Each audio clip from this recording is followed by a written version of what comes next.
The next algorithm is a sorting algorithm. Let's have a look at this array. I've entered a text string array. You say, well, they're numbers. Yes, I'm treating them as a text string first, and I'll explain why in a moment when we look at the program. So there's my text string, and I have to order them in ascending order. So from smallest number to largest number. And what a bubble sort does is it just compares one value with the other value. So 34 to 12, well, 34 is greater, so we'll swap them and move 12 into position 1 and move 34 into position 2. 34 and 5, well, 34 is greater, so we'll swap it again. But what it does is the reason why it's not efficient is because it moves down the line before revisiting and going back to position 1. So you can see that 12 and 5 have swapped. Sorry, I beg your pardon. 12 and 34 should have swapped. Let me just see if I can enter that and correct that. So hopefully this will be clearer. 12 and 34 would have swapped on the first round and would have gone all the way to the end and then come back and swapped 5 with 34 and so on and so forth. So I've got 1, 2, 3, 4. I can see a mistake already. With bubble sort, this would have gone through 5 loops before the algorithm terminates to say it's fully sorted. But let's just catch up with it at this point. 5 and 12, are they in order? Yes, they are, so move on. 12 and 34, are they in order? Yes, ascending. 34 and 9, no, so we're going to have to swap that. That's 9 and 34. 76, 81, 101 and 342 are already in order. Let's go to the final swapping. 5 and 9 in order, yes. 9, 12, yes. 12, 34, yes. 34, 76, 76, 81, 81, 101, 101, 342. It now can terminate because we've swapped out all of the numbers to be in ascending order. Let's have a look at an example of a program using those exact same numbers. And now I'll explain why I've treated them as text, because I want to use something called index numbering or indexing. And in an array, every single item in that array is indexed. You'll remember way back to October, November when we dealt with enum. Enum is a similar way of indexing or enumerating values in an array. And the default enumeration, or the way it is done in a program, is that your first entry is 0, 1, 2, 3, 4, 5, 6, 7. And that's very important if we are to use that, because when you use numbers or indexing, the program becomes more efficient. You're dealing with numbers and positioning. And you're able to create a little program like this that can sort those numbers into ascending or descending order. Let me just see, I think this one is in descending order. Yes, greater than. So let's just run the program and see if it does it. Yep, this is descending order, which probably means, in our example, we have to loop a few more times than ascending order, but that's all right.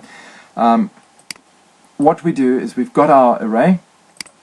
We then declare I and j as integers, and I is integer 0 to the maximum within our array. The u-bound is a reserved word, a keyword, meaning the array will be the maximum index of that array. So in this case, 0, 1, 2, 3, 4, 5, 6, 7 is the max. I don't have to worry about that using u-bound because it just finds the maximum number in that array, or maximum index number. Now, we start another loop with j, so that immediately we set up a comparative algorithm. So we're comparing index with index and sorting through that. At this stage, I'm not going to go through the complexities of how the program works, but just as an overview, I will look at that and j will look at that, and we will see if they are. I'll convert them to integer, don't worry. I'll convert each item in the array back to integer. You can see the C-int conversion here, the C-int conversion, everything gets converted back, and essentially I'll convert them, and then if this one is larger than that one, and I want it in ascending order, then I add to that index number. If this one is smaller, then I subtract. So you'll see the -1, and that helps, just as an overview, that helps my program in a very simplistic way add, subtract, according to which is the order. So this is what we call the swapping part of the module. This is the swapping part of the module, and very simplistic when you look at it, and we will look at it later in detail of how it just sorts it all out. And here's my last little bit, which simply is to display my newly sorted array. And this is a very interesting little bit here. This is another mini loop for each x in our array string. That's the variable, and that's just simply saying output it, pop in a space as well, and then it gives us a chance to read it. So here we go again. Yep, it's written it out with a space in between. There are simpler ways to do that, and I'll show you how I've simplified this program further, because quite frankly I want it with a VBC or a LF. I just want it in ascending or descending order, listed, going down, if you like, as in a column. So I can simplify all of this the next time I explain it, and I'll explain how the adding and the subtracting helps with the bubble sort. So once again, we're comparing. Bubble sort is a type of selection sort.